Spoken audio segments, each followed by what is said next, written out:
John Riley here, the junior high pastor at Emmanuel Faith, coming at you via video due to quarantine.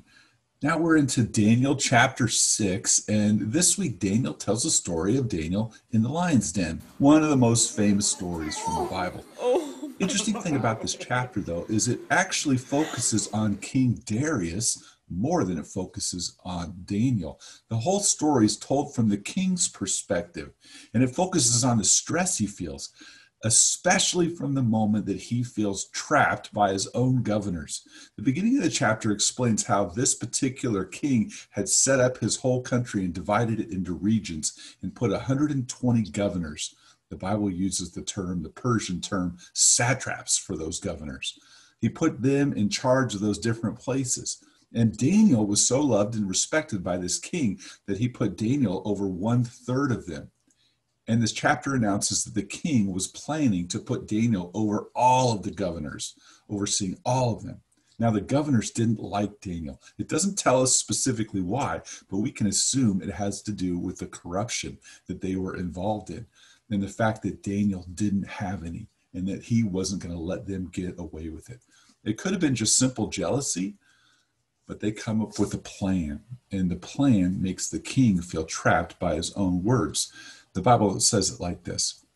Those governors came to the king and said, "King, let's make a law. We all think that you should do it. That this law should be that everybody is only allowed to pray to you for 30 days, for 1 month. All the prayers should only be to you."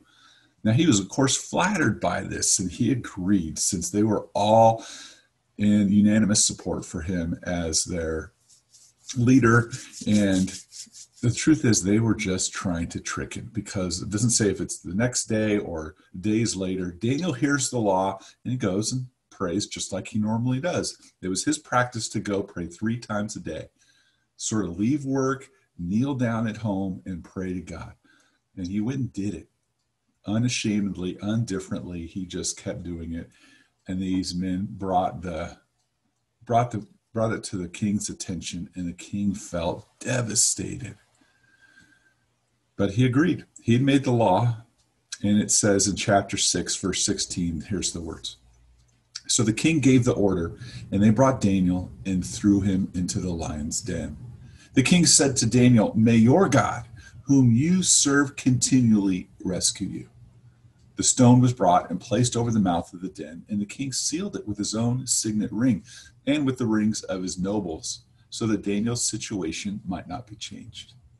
Then the king returned to his palace and spent the night without eating and without any entertainment being brought to him, and he could not sleep.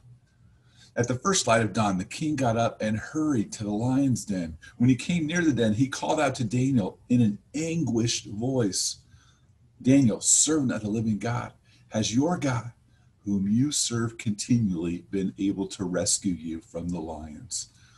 The king obviously didn't want this to happen to Daniel. He didn't want to lose him. He was fond of Daniel. And for a king to refuse food and refuse entertainment, not be able to sleep, he was troubled.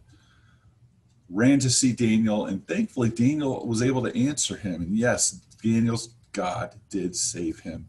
Really interesting thing happens after this. Because the king's governors were trying to trap him, they used flattery falsely.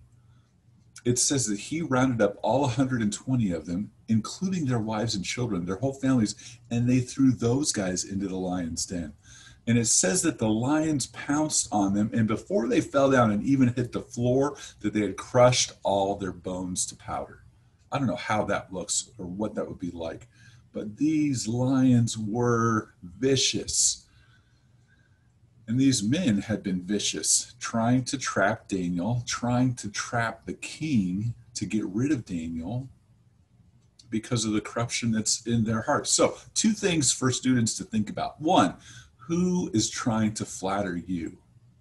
And is someone trying to use flattery to convince you to do something that really has an ulterior motive to it? So be cautious in your life of people who are overly flattering you and trying to build you up the wrong way.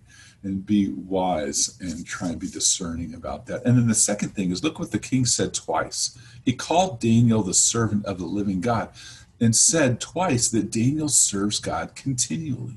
What a tribute that is for the king to notice that Daniel served God continually. So the second thing is to ask, who would make a similar proclamation about me, about you, in our lives? Do the people who are over us, our teachers, our coaches, our parents, do they see us serving God in a similar way?